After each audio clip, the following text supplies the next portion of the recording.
Hi, my name is Carla, My name is Jeff, and together we are.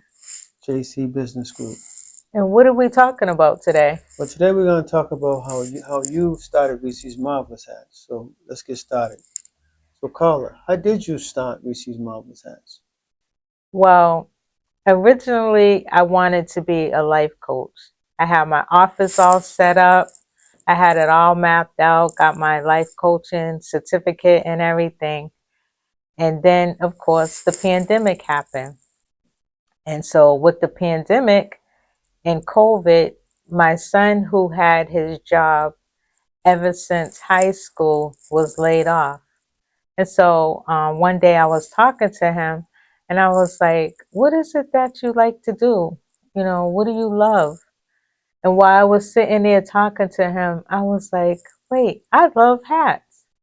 So I started researching hat stores near me. And there weren't any hat stores in a 20-mile radius from where I lived. So then a bell clicked off. How can I incorporate life coaching with my hats? So I started researching hats and thinking of different names I can name my hats so that I can inspire people still the same way I wanted to inspire them with life coaching. So some of my hats are named Marvelous, Sensational, Uplifting, Inspiring. Because my tagline, I thought about a great tagline. I thought about be that in a hat because I want my customers to be marvelous. I want them to be sensational when they walk out the door with my hats on. No, that's wonderful. Now, I know that you started online. So tell us the process of starting online. So I'm multi-talented.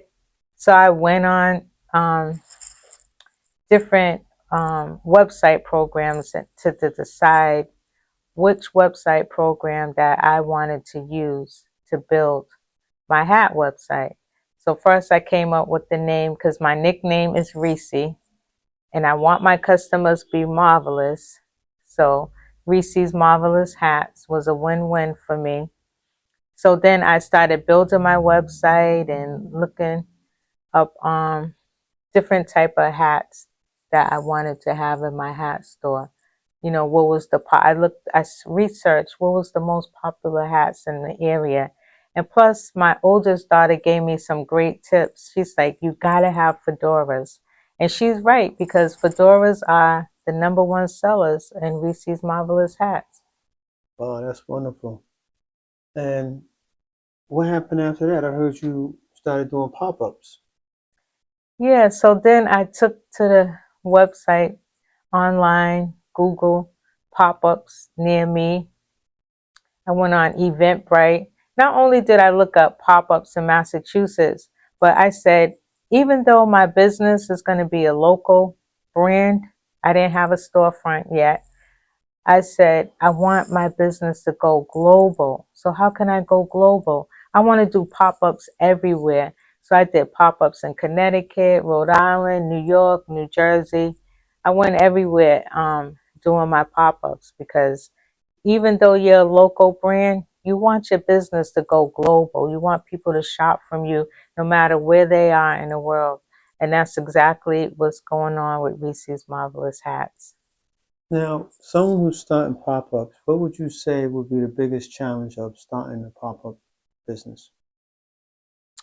The biggest challenge, you want to make sure there's foot traffic. You want to make sure it's good parking. You don't want to get overcharged for a table and they don't provide a table and they don't provide the chairs. Of course, you got to provide your own tablecloth and your own decor because you want presentation is everything when it comes to a pop-up. So you want to make sure, your table display is on point. So that's a key thing to have an on point table display. Yeah, that's very good. Now, support and mentorship is very important. So, how did you start? I heard you started a Facebook group. Tell us a little bit about that. So in doing my pop-ups and my events, I noticed that people needed some encouragement. They needed some tips because not only as a vendor, but even as an event organizer, there's different things that you should know when you're an event organizer. If you're going to give a pop-up event for these small businesses, you want them to be successful. And so I said, what can I do? So I started a pop-up tips and events page, which is now almost 12,000 um, members on it. And I give them a lot of encouragement. I give them a lot of tips, tips that I wish I had known when I was a vendor.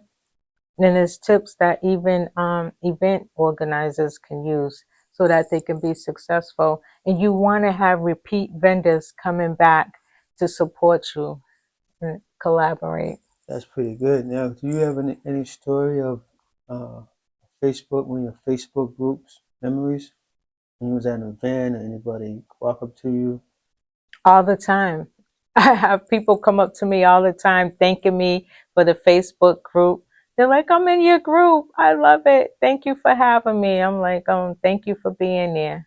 Say a young person. I know this is the second time asking that. A young person who sees you and comes up to you. What advice could you give them?